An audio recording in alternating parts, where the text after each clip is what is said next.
Hello everyone. ये alternating current का lesson है और इसमें हमने सैम्पल पेपर से क्वेश्चंस लिए हैं। ये क्वेश्चन आपके कॉन्सेप्ट के लिए और बोर्ड एग्जाम दोनों के लिए इम्पॉर्टेंट है। फर्स्ट क्वेश्चन है, an alternating current from source is given by I is equal to 10 sin 3140. Find the effective current and frequency of the source. Equation given है हमें और इससे हमें इफेक्टिव करंट निकालना है। तो स्टैंडर्ड इक्वेशन हम लोग जानते हैं एसी का, I is equal to I naught sine omega t होता है। इस इक्वेशन को हम लोग इससे कंपेयर करेंगे, I equal to 10 sign 314t। तो ये जो आई नॉट जो होता है, this is the peak value of current, maximum current होता है। तो यहाँ पे इस इक्वेशन से 10 जो हो गया आपका मैक्सिमम करंट हो गया। हमें निकालना है इफेक्टिव करंट या आरएमएस करंट कह सकते हो आप इसको। तो आई इफेक्टिव होता है, हम फॉर्मूला जानते होंगे, आई नॉट अपॉन रूट 2। अब आई नॉट की वैल्यू है 10, 10 अपॉन रूट 2, 1 बाय रूट 2 आता है 0.707 into 10, this is equal to 7.07 ampere. This is the effective value of current और RMS value of current. Second part हमें कैलकुलेट करना है फ्रीक्वेंसी। तो हम लोग इसको इक्वेट करेंगे, 314t equal to omega t, t से टी कैंसिल आउट हो जाएगा, ओमेगा की वैल्यू आ जाएगी 314। ओमेगा हम लोग जानते हैं 2 पाई फ्रीक्वेंसी इक्वल टू 314 और ये आ जाएगा 2 इंटू पाई की वैल्यू होती है 3.14।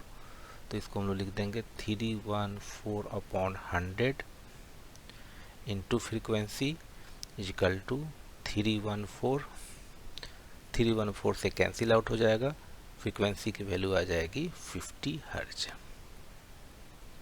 राइट। अब ये सेकेंड क्वेश्चन है, ये भी अच्छा क्वेश्चन है ये। Find the value of phase lag और lead between current and voltage. Phase angle निकालना है हमें in the given series LCR circuit without making other changes. Find the value of additional capacitor that must be joined to make power factor unity. पहले हम first part पे आ रहे हैं, phase angle निकालना है हमें। राइट।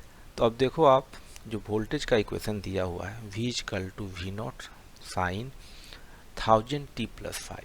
स्टैंडर्ड इक्वेशन अभी बताया था हमने, वोल्टेज का वही होगा, V equal to V naught sine omega t plus 5। तो यहाँ कंपेयर करेंगे तो ओमेगा की वैल्यू जो आ जाएगी, this is equal to 1000। Omega 1000 आ गया। अब हम निकालेंगे इंडक्टिव रिएक्टेंस। एक्सएल होता है आपका ओमेगा एल, ओमेगा की वैल्यू है 1000 और एल जो दिया हुआ 100 मिली हेनरी है। तो मिली हेनरी को हम लोग एसआई यूनिट में कन्वर्ट करेंगे, 1000 से डिवाइड करेंगे, दिस इज इक्वल टू 100 ओम आ गया। राइट। अब हम लोग एक्सी निकालेंगे, कैपेसिटिव रिएक्टेंस। एक्सी की वैल्यू आ जाएगी 1 अपॉन ओमेगा सी होता है, ओमेगा की वैल्यू हमने निकाल लिया, दिस इज इक्वल टू 1000 और सी दिया हुआ है आपका 2 माइक्रोफैरेड। तो 2 इंटू 10 टू पावर -6 ऐसा यूनिट में कन्वर्ट करेंगे, this is equal to 10 to power 6 upon 1000 into 2। ये आ जाएगा 1000 अपॉन 2 आ जाएगा 500 ओम। राइट। अब हमें निकालना है फेज एंगल। तो हम लोग जानते हैं यहाँ पे tan फाई कैपेसिटर की वैल्यू ज़्यादा है, tan फाई इजकल टू लिख देंगे हम लोग XC minus XL by R। XC है 500, एक्सएल है आपका 100 और आर है आपका 400 ओम। सिंप्लीफाई करके 10 फाई की वैल्यू आ जाए 1। सो फाई हो गया आपका 45 डिग्री।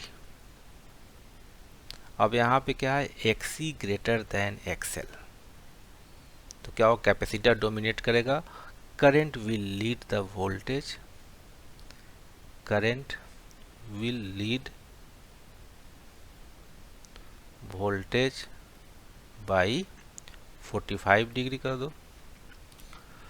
सेकेंड पार्ट इसका ये है, सेकेंड पार्ट में कह रहा है कितना हम लोग एडिशनल कैपेसिटर लगाएं जिससे पावर फैक्टर 1 हो जाए। पावर फैक्टर 1 का मतलब क्या हो गया, XL equal to XC, right. तो यहाँ पे सेकेंड पार्ट के लिए एक्सएल इक्वल टू एक्सी कर दिया।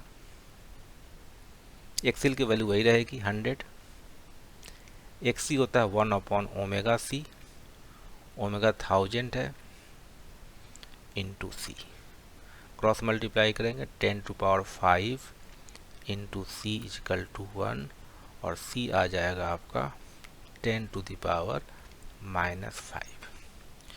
इसको ऐसे भी लिख सकते हो, C equal to 10 into 10 to the power -6, तो सी हो गया आपका 10 माइक्रोफैरेड। अब क्वेश्चन में पूछा है what is the additional capacitor that must be connected. तो हमें 10 लाने के लिए क्या करेंगे, इस 2 के साथ हम लोग एडिशनल 8 माइक्रोफैरेड का कैपेसिटर पैरेलल में कनेक्ट कर देंगे, ठीक है। तो लिखेंगे एडिशनल कैपेसिटर, एडिशनल कैपेसिटर,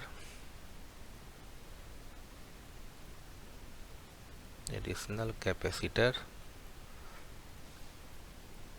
कितना हो जाएगा, 10 minus 2 equal to 8 microfarad must be connected parallel, parallel में कनेक्ट कर देंगे, ठीक है। तो क्वेश्चन काफ़ी अच्छा क्वेश्चन है, राइट।